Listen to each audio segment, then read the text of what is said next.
Ketika kita membayangkan seorang presiden, yang terbayang mungkin kemewahan, istana, atau perlindungan ketat. Ada satu sosok pemimpin yang memilih hidup dengan cara berbeda. Jose Mujica, Presiden Uruguay, dikenal bukan hanya karena kebijakannya, tapi juga karena gaya hidup sederhananya yang sangat menginspirasi. Hari ini mari kita mengenal lebih dalam tentang presiden termiskin di dunia dan filosofi hidupnya yang sangat berharga. Jose Mujica lahir pada 20 Mei 1935 di Montevideo, Uruguay. Kehidupan mudanya penuh dengan perjuangan, di tengah kemiskinan yang ia alami sejak kecil. Ia adalah anak dari keluarga sederhana yang kemudian menjadi landasan dari prinsip hidupnya yang rendah hati. Di usia muda, Mujica terlibat dalam kelompok gerilya Tupamaros. Tupamaros adalah kelompok gerilyawan perkotaan yang berhaluan kiri di Uruguay pada tahun 60-an dan 70-an yang dipimpin oleh Raul Sendich. Pergerakan ini mulai melancarkan aksinya dengan merampok bank dan bisnis-bisnis lainnya pada awal tahun 1960-an, dan kemudian membagi-bagikan makanan dan uang yang telah dicuri kepada rakyat miskin di Montevideo. Aktivitas mereka mencapai puncaknya pada tahun 1970 dan 1971. Namun, kelompok ini bubar pada pertengahan tahun 1972 setelah Angkatan Darat Uruguay membunuh banyak anggotanya dan menangkap sisanya. Keputusan ini membawa Mujica pada tahun-tahun penuh cobaan.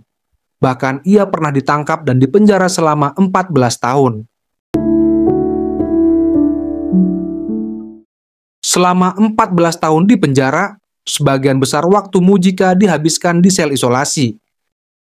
Di tempat ini, Mujica menghadapi tantangan mental dan fisik yang sangat berat.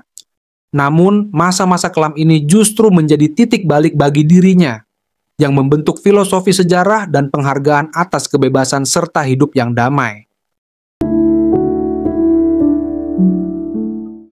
Setelah dibebaskan dari penjara, Mujica bergabung dengan dunia politik, bergabung dengan partai sayap kiri. Mujica pernah menjalani satu masa jabatan di Dewan Perwakilan Rakyat, 1995 sampai 2000. Dan kemudian terpilih menjadi anggota Senat pada tahun 2000. Pada tahun 2004, ia terpilih kembali menjadi anggota Senat sebagai anggota Dewan Perwakilan Rakyat. Dalam prosesnya, Mujica dilantik sebagai pemimpin Senat pada bulan Februari 2005. Dirinya juga menjabat sebagai Menteri Pertanian dari 2005 sampai 2008 di Kabinet Vázquez. Mujica memenangkan nominasi sebagai calon presiden EPFA pada pemilu 2009. Salah satu pesaing utamanya adalah Danilo Astori, sesama senator dan mantan menteri keuangan. Akhirnya ikut serta sebagai calon wakil presiden. Selama kampanye, Mujica menjadi kandidat terdepan. Namun masa lalunya sebagai gerilyawan yang dengan susah payah ia tunjukkan sudah tidak ada lagi menimbulkan kontroversi. Pada putaran kedua yang diadakan pada tanggal 29 November, Mujica mengalahkan mantan Presiden Luis Lacalle Herrera dari Partai Nasional Blanco. Pada tahun 2010, ia terpilih menjadi Presiden Uruguay. Meski memiliki kekuasaan besar, Mujica tetap memilih hidup sederhana. Bukannya tinggal di istana kepresidenan, ia memilih tinggal di rumah kecil bersama istrinya. Gajinya sebagai presiden pun sebagian besar ia sumbangkan untuk amal. Hanya menyisakan 10% untuk kebutuhannya sendiri.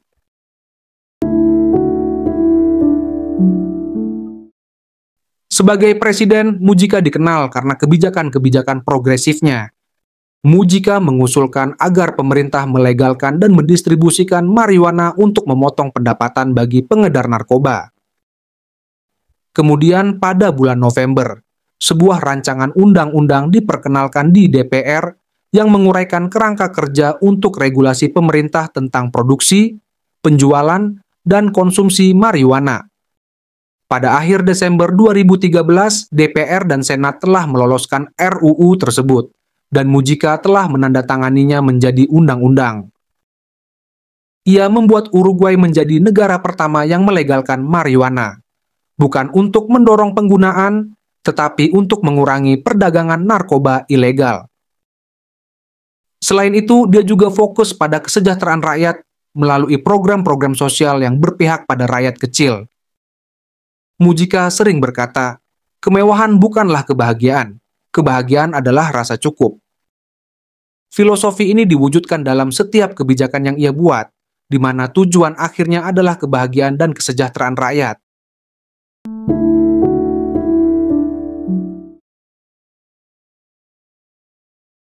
Gaya hidup dan kebijakan Mujica tidak hanya berpengaruh di Uruguay, tetapi juga di seluruh dunia. Banyak pemimpin yang terinspirasi dari kegunaannya.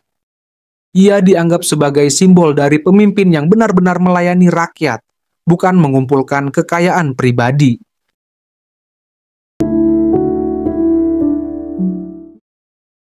Meski disebut presiden termiskin di dunia, justru Jose Mujica berhasil menorehkan banyak prestasi membanggakan untuk Uruguay. Berikut prestasi Jose Mujica untuk Uruguay.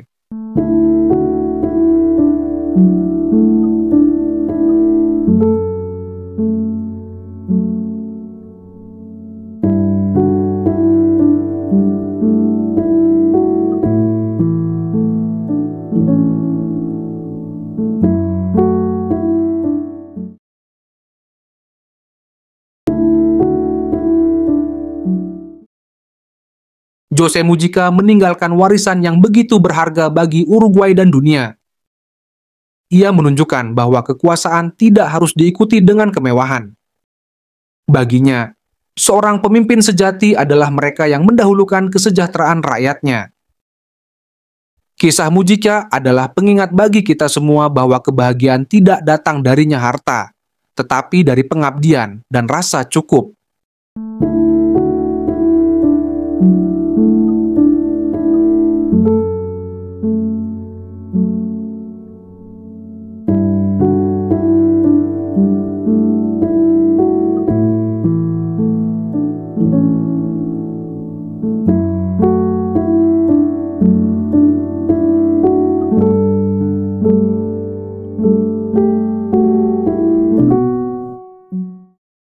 Terima kasih telah menonton video ini. Semoga kisah hidup Jose Mujica dapat menginspirasi kita semua untuk hidup lebih sederhana dan saling peduli.